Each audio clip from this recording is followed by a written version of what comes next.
దాంతోపాటు నువ్వు ఏదైతే చెప్తున్నావో తాండురా ఏ ఊళ్ళో చూసినా మా క్యాండిడేట్లే ఇద్దరు నీకు క్యాండిడేట్ దొరకలే. ఒకవేళ దొరికిన 3వ స్థానంలో ఫస్ట్ మేమే ఉన్నాం, రెండో స్థానంలో మేమే ఉన్నాం. ఏదైతే కాంజపూర్ చెప్తున్నావో పెద్దరామరెడ్డి చిన్నరామరెడ్డి అనే వ్యక్తితో పాటు బీసీ వెంకటరాజు గారి గిట ఏనికి సిద్ధం ఉండే మా ఎమ్మెల్యే గారు పిలిచి, అయ్యా ఎప్పుడు జనరల్ రాదు, ఒకసారి వాళ్ళకి ఛాయిస్ అంటే అప్పుడు వాళ్ళకి ఇస్తే వాళ్ళిద్దరు కొట్లాడారు, పెద్దరామరెడ్డి కానీ చిన్నరామరెడ్డి కానీ. నీ వ్యక్తికి 3వ స్థానంలో నువ్వు అదే కాంజపూర్లో గాలి చెప్పుకో, నీ 3వ వ్యక్తికి ఎన్ని ఓట్లు వచ్చినాయి అది చూడు. నువ్వు ఏ మండల్ గురించి మాట్లాడతావు, ఎక్కడ మాట్లాడతావు చూడు.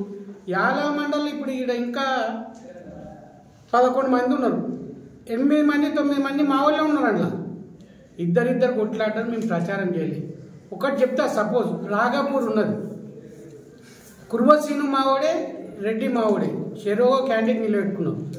కుర్వసీనుకి ఏం చేసినావు, నీ క్యాండిడేట్ దొరకపోతే మీ అన్నని పంపించినావు, అన్న వెంకటయ్యని పంపించి సపోర్ట్ చేసి ఆయన తీసుకుపోయి పెట్టుకున్నావు నువ్వు భయపెట్టి. సీను మావాడే, సీను క్యాండిడేట్ గెలిచినోడు, వెంకటయ్య క్యాండిడేట్ కాదు. ఇట్లా నీట్గా చెప్తాం మేము, మాకు అన్ని ఆధారాలతో చెప్తున్నాం. 70 అంటున్నావు, రేపు 70 మంది సర్పంచ్ల కండవాళ్ళు వేసుకొని రా, రోడ్ మీదకి రా, మేము 100 పైన తెస్తామా లేదా, మా ఎమ్మెల్యేకి లెక్క వచ్చా లేదో చూపిస్తాం. నీవు లెక్క తప్పినావు. మా ఎమ్మెల్యేకి ప్రతి తండాల ఏ మనిషి ఏ లీడరు ఎవరున్నారు అనే చెప్తారు.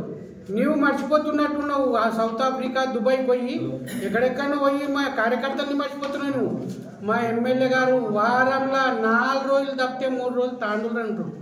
మొన్న ఎలక్షన్లో ఏ క్యాండిడేట్ గిట్ ఇట్లుంటాడు, ఏ ఎమ్మెల్యే గారి గిట ఈయన్నే ఉండి లోకల్ నుండి ప్రతి సమస్య సాల్వ్ చేసుకుంటూ కార్యకర్తలకు సమన్వయం చేసుకుంటూ తీసుకెళ్ళి.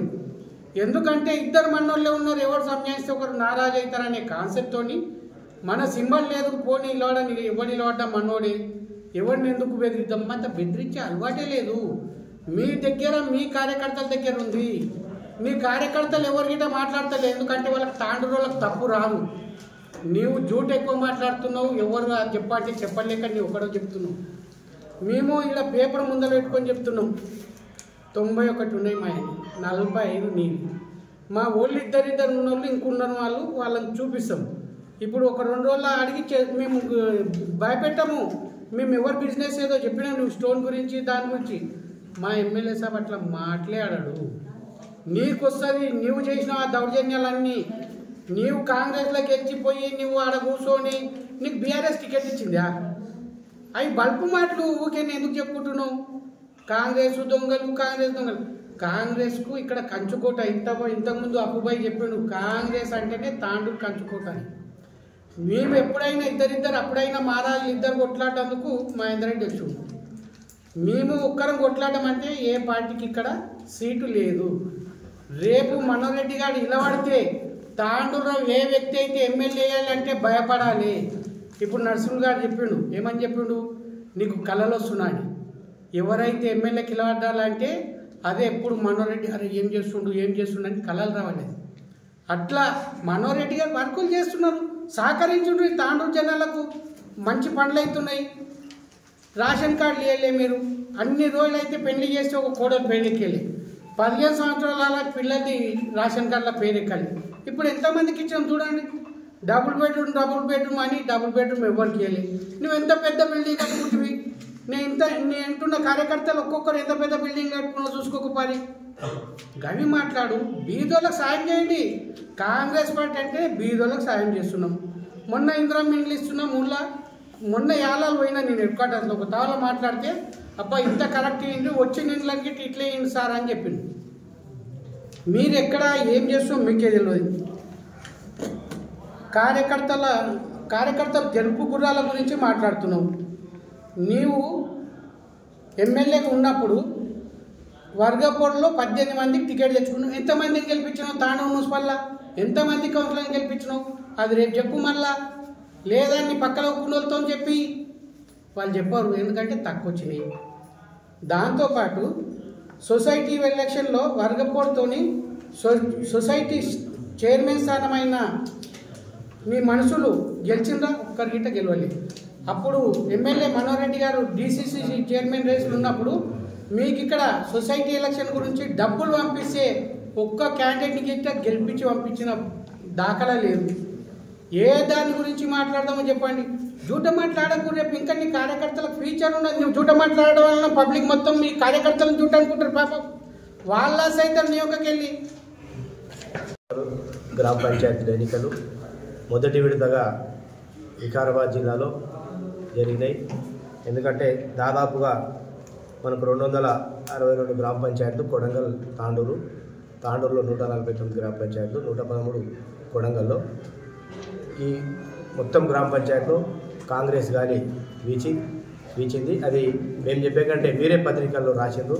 ఇక్కడిలో కొడంగల్లో 113 గ్రామ పంచాయతీలకు 91 గ్రామ పంచాయతీ 113 91 కాంగ్రెస్ గెలిచిందని మీరే రాసింది. అది మరి తాండూరు విషయానికి వస్తే 155 గ్రామ పంచాయతీలు, 155 గ్రామ పంచాయతీలో 6 గ్రామ పంచాయతీలు కోట్పల్లి మండలానికి వస్తుంది. మిగతా 149 గ్రామ పంచాయతీలు తాండూరు కానిచేసి 4 మండలాలు పెద్దేమూరు, యాలాల్, బషీరాబాద్, తాండూరు. ఈ మొత్తం 4 మండలాల్లో 91 ప్లస్ కరెక్ట్గా 91 ఇంకా ప్లస్లు ఉన్నాం మేము. ఇంకా ఏంటంటే మా దాంట్లోనే రెబల్స్ ఇద్దరిద్దరు నిలబడి గెలిచారు. వాళ్ళు సందిగ్ధంలో ఉన్నారు, ఇద్దరు. సపోజ్ మనం మారే ఫలితాడు ఇద్దరు మావోళ్ళే పిల్లలు. మేము ప్రచారం పోలే. ఆడ ఉద్దండాపూర్ ఉన్నది, ఇద్దరు మావోళ్ళే నిలబడు. మేము ప్రచారం పోలే. గెలిచిండు మావోళ్ళే. మొంబాపూర్ ఉంది. నిన్న మొంబాపూర్ గురించి చెప్తుండు, మరి పెద్దెముల గురించి చెప్తుండు. ఎందుకంటే మాజీ ఎమ్మెల్యే గారు డిసిసి ఇలాకాలో ఏదో మేము పీకేసినాం బరికేసినాం. ఏం పీకేసినారు? గెలిచిన క్యాండిడేట్ మావాడే. మా దగ్గర పోయి అవతలకు పోయి గెలిచిండు. మిగతా క్యాండిడేటే లేడు నిలవడానికి. మీ దగ్గర క్యాండిడేటే దొరకని పరిస్థితి ఉన్నది ఈరోజు. దానికి ఏదో నేను మల్లేసినా నేను దేశాలు తిరిగి వచ్చి ఈరోజు మల్లేస్తే కాదు. బొంబాపూర్లో ఇద్దరు మావాళ్ళే, ఇద్దరు నిలబడ్డారు. ఇద్దరు మావాళ్ళే కాబట్టి గెలిచిన క్యాండిడేట్ మావాడే రెబల్. సరే, గెలిచిన తర్వాత అభ్యర్థులు అటు ఇటు అవుతుండొచ్చు. కానీ ఏదో నేనే గెలిపించిన నా ఘనకార్యం ప్రభుత్వం మీద వ్యతిరేకత వచ్చింది అనేది బొబ్బలు కొట్టుకోవడం వాస్తవం కాదది. అయ్యా, నీవు ఫస్ట్ తాండూరులో ఎన్ని గెలిచినావో ఆ స్థానాలు తీసుకొని రా. గాంధీ చౌక్ కాడనా లేకుంటే ఇందిరా చౌక ఎక్కడనో ఒకసారి మాట్లాడుకుందాం. పేరు, గ్రామ పంచాయతీ పేరు, సర్పంచ్ పేరు, ఉప సర్పంచ్ పేరు, మెంబర్ల పేరు, ప్రతి ఒక్కరితోటి సహా మనం ముంగలుండి మాట్లాడతాం. ఎందుకంటే ఈరోజు కాంగ్రెస్ పార్టీకి స్థానిక సమస్యల్లో ప్రజలు క్యూ కట్టి ఓట్లేసి ఈరోజు గెలిపించారు. ఎందుకు గెలిపించారు? ఆ రోజు ఎన్నికల్లో గౌరవ ముఖ్యమంత్రి రేవంత్ రెడ్డి గారు ఇచ్చిన హామీలు ఏవైతే ఉన్నాయో 6 గ్యారెంటీలు, ఆ 6 గ్యారెంటీలు చూచా తప్పకుండా మేము ప్రజల్లో తీసుకెళ్తున్నాం, అమలు పరుస్తున్నాం. అందులో భాగంగానే ఈరోజు కాంగ్రెస్ పార్టీకి ప్రజలు పట్టం కడుతున్నారు. తప్పకుండా కాంగ్రెస్ పార్టీ ప్రజల్లో ఉంటుంది, ప్రజలతో పాటే ఉంటుంది, ప్రజల సేవలో ఉంటుంది. ఇది ప్రజాపాలన. ఈ ప్రజాపాలన యొక్కనే గెలుపు ఈ స్థానిక సంస్థల్లో గెలిచినాం. కానీ నీకు మాట్లాడే పద్ధతి లేక ఏదో ఫ్రస్ట్రేషన్లు వచ్చి నువ్వేం మాట్లాడుతున్నావో ఎవరికి ప్రజలకు అర్థం కావట్లేదు, మరి నీ కార్యకర్తలకు అర్థం కావట్లేదు. ఏం చేస్తున్నావు నీకే తెలియదు. వాడొచ్చి వాడిని దౌర్జన్యం చేశారు, వీళ్ళు వచ్చి వీని దౌర్జన్యం, ఎవరిని దౌర్జన్యం చేశారు? అంటే నీకు గతి లేక ఉదాహరణ చెప్తున్నా నేను. నీవు పెద్దేముల మండలం ఓమ్లనాయక్ తాండ గ్రామ పంచాయతీలో 37 ఓట్లతోటి కాంగ్రెస్ సర్పంచ్ గెలిచింది. నీ అభ్యర్థి ఏం చేసింది? నేను ఊరేసుకొని చచ్చిపోతా, నాకు సర్టిఫికేట్ ఇవ్వండి అని కౌంటింగ్ హాల్లో దాదాపు 3-4 గంటలు వేడి చేసింది. ఇది పద్ధతి, ఇది సంస్కృతి బీఆర్ఎస్. అదేవిధంగా 65 ఓట్లతోటి గాజీపూర్కి గెలిస్తే అందరు వెళ్ళిపోయారు. గెలిచినామని చెప్పి క్యాండిడేట్తో సహా బయటికి వెళ్ళిపోయి గంట తర్వాత వచ్చి మాకు రీకౌంటింగ్ చేయండి అని చెప్పి ధర్నాలు చేస్తే అటువంటి దానికి నువ్వు మద్దతు తెలపడానికి రాత్రి 11-12 గంటల వరకు ఆడ వెయిట్ చేసినావు. ఇది నీ సంస్కృతి, ఇది ఆ పద్ధతి. 67 ఓట్లతోటి గెలిస్తే దీన్ని రీకౌంటింగ్ దీన్ని రీకౌంటింగ్ చేస్తారా? ఇది పద్ధతి మీది, ఇది సంస్కృతి నీది. ఎవరు దౌర్జన్యం చేస్తారు? కాంగ్రెస్ వాళ్ళు ఎప్పుడు కూడా దౌర్జన్యం చేయరు. ఈరోజు కాదు సుమా, కాంగ్రెస్ వాళ్ళు దౌర్జన్యం చేస్తే నీవు గెలవవు. నిన్ను గెలిపించింది కాంగ్రెస్ వాళ్ళు. ఆ రోజు టీఆర్ఎస్లో దౌర్జన్యం ఉన్న ఉద్దేశంతో నువ్వు వచ్చి బతికి బట్ట కట్టుకొని కాంగ్రెస్ పార్టీ ఒడిలో పడితే నిన్ను ఎత్తుకొని మేము చూచా తప్పకుండా అందరం కలిసికట్టుగా ఉండి కాంగ్రెస్ కార్యకర్త ప్రతి ఒక్క కరుడు కట్టిన కాంగ్రెస్ కార్యకర్త నిన్ను ఆ రోజు కాంగ్రెస్ పార్టీలో ఎమ్మెల్యేగా గెలిపించారు. అది మర్చిపోయినావు. ఈరోజు కాంగ్రెస్ వాళ్ళు దౌర్జన్యం చేస్తున్నారంట. ఏడ దౌర్జన్యం చేస్తారు, ఎవరు దౌర్జన్యం చేస్తారు తెలుసుకో ఒకసారి. మళ్ళీ ఒకసారి వెనుకకు మళ్ళీ చూడు. మరి నువ్వు ఎప్పుడు కూడా అదే ఫైనల్. కాంగ్రెస్ను ఇడిచిపెట్టి మోసం చేసి తల్లిపాలు దాగి తల్లి రొమ్మును గుద్దిపోయినవే, అదే నీకు కథమైనట్లు. నీ రాజకీయ జీవితం ఆడికెళ్ళి పులిస్తా. నువ్వు ఎప్పుడు కూడా గెలవవు. మరి నువ్వు మాట్లాడేది కూడా దౌర్జన్యం దౌర్జన్యం అనేది రాకుండా ఒక సంస్కృతితో మంచి మాట్లాడు. అది పద్ధతి ఉంటుంది. మెసేజ్ పంపించినాక ఒక మాజీ ఎమ్మెల్యేలు 10 మందిలో ఒక మెసేజ్ పోతే ఎట్లుండాలి? అరే మాట్లాడిండు బాగుంది భయ్ అనే కాడికి ఉండాలి. ప్రజలు రావాలి ఆ ప్రేమ. కానీ నీకు వచ్చేది ప్రతి ఒక్కటి దౌర్జన్యం. ఎవడు ఏడ దౌర్జన్యం చేస్తారు చూపినా ఒక్కరన్నా. ఇప్పుడు కరణ్ కోట ఉంది, గ్రామ పంచాయతీ, పెద్ద గ్రామ పంచాయతీ. మా అభ్యర్థులకు ఫోన్ చేసి భయపెట్టిస్తే నామినేషన్ వేయలేరంట. చిన్నపిల్లాడు చెప్తే ఎవరైనా వింటారా ఈ మాట? పత్రికా సోదరులు మీరే ఉన్నారు. ఇంత పెద్ద గ్రామ పంచాయతీ ఎవరికో ఫోన్ చేస్తే నామినేషన్ వేయకుండా ఉంటారా? 14 గ్రామ పంచాయతీ వాళ్ళు ఏకగ్రీవంగా వాళ్ళ మెంబర్ని నిలబెట్టుకునే స్థాయి లేదా? ఎవరు ఉన్న క్యాండిడేట్లు అందరూ ఇంట్లో పట్టుకున్నారు. బీఆర్ఎస్ వాళ్ళు ఎందుకు పట్టుకున్నారు? జరుగుతున్న అభివృద్ధి నేను చాలా చేసిన 1680 కోట్ల పని చేసిన నేను అని చెప్పి నిన్న చెప్పడం జరిగింది. ఎక్కడున్నాయి 1680 కోట్లు? ఏడున్నాయి చూపించు ఒకసారి. ఎలక్షన్ ముంగలు వచ్చి మొత్తం ఆ బొందలగడ్డకు రాళ్ళు వాస్తాం చూడు మనం. అట్లా అక్కడక్కడ ఫౌండేషన్ స్టోన్లు వేసినావు. ఎక్కడైనా పని అయిందా? ఎన్నికల ముందు 15 రోజుల ముందు బోల్డ్ వేస్తావు. ఎక్కడున్నాయి నీ ప్రొసీడింగ్లు? నీ గ్రామాల్లో ప్రతి గ్రామాల్లో నేను గ్రామానికి 50 లక్షలు ఇస్తున్నాను. మున్సిపాలిటీలో 1 కోటి రూపాయలు ఇస్తాను. ఒక్క పని చూపి తాండూరు మున్సిపాలిటీలో. మళ్ళీ గ్రామాల్లో చూద్దాం నాడు. నిన్ను తోలుకొని పోతా నేను. నా ఇంటరా ఎంక్వైరీ చేద్దాం. ఆ పనులు ఒకటన్నా ఉన్నాయా? క్వాలిటీ ఉందా? ఏదో హడావుడిగా ఆ కార్యకర్తలు అరే తెచ్చిండు కదా మేము చేసుకోవాలి, అదే చేసుకుంటే ఇప్పుడే పైసలు ఇప్పిస్తా అని చెప్పి వాళ్ళని మోసం చేసి పైసలు ఇప్పించి పని చేపించినాక 10 రూపాయలు ఇప్పించకుండా మోసం చేసిపోయినాడు నువ్వు కార్యకర్తలను. మరి కార్యకర్తల గురించి ఈరోజు మెప్పు కోసం మాట్లాడే పద్ధతి కాదు. కాబట్టి దయచేసి రోహిత్ రెడ్డి గారికి నేను చెప్పేది ఏంటంటే మాట్లాడే సంస్కృతిని మంచిగా నేర్చుకోండి. ఎందుకంటే నీవు ఉన్నప్పుడు దౌర్జన్యాలు నేను చేసినావు. ఇప్పుడు మా వాళ్ళు చెప్పారు ఇంతకుముందు గతంలో ఎక్కడెక్కడ దౌర్జన్యం చేసినావు అనేది. కార్యకర్తల మీద ఎవరైతే అపోజిషన్ ఉంటారో వాళ్ళ మీద పోలీస్ స్టేషన్ల కాడ పోలీసులను వాడుకొని పోలీసులను ఎట్లా వాడుకున్నాం అంటే కూడా మీ ఇంటి బానిసలాగా వాడుకొని పని చేపించుకున్నాం. మేము ఆ సంస్కృతి లేదు. మా మనోహర్ రెడ్డి గారు ఆ పద్ధతిలో లేరు.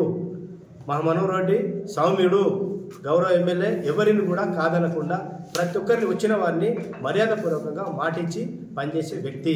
అభివృద్ధి చేస్తున్నాం తప్పకుండా. ఇప్పటి వరకు 1000 కోట్ల వరకు ఫండ్స్ తీసుకొచ్చినాం. అభివృద్ధి పనులు నడుస్తున్నాయి. ఇంకో 2 సంవత్సరాలు, ఒక్క సంవత్సరం ఈ సమ్మర్ పోయి నెక్స్ట్ సమ్మర్ వచ్చినంత వరకు నీ కళ్ళు జిమ్మిపోవాలి. తాండూరు నువ్వు వస్తేనే ఎట్లొస్తావు అనేది. నువ్వు హైదరాబాద్కి వెళ్ళి తాండూరుకు వస్తే నీ రోడ్డు పరిస్థితి ఏంది?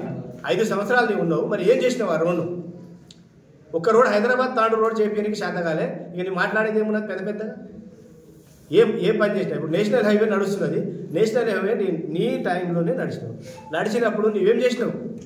నీ కార్యకర్తలు, నీ సోదరులు అలైన్మెంట్ ఒక జాగల 40 ఫీట్లు, ఒక జాగల 45 ఫీట్లు, ఒక జాగల 35 ఫీట్లు కమిషన్లు తీసుకొని తాండూరు మొత్తం సర్వనాశనం పట్టేసారు.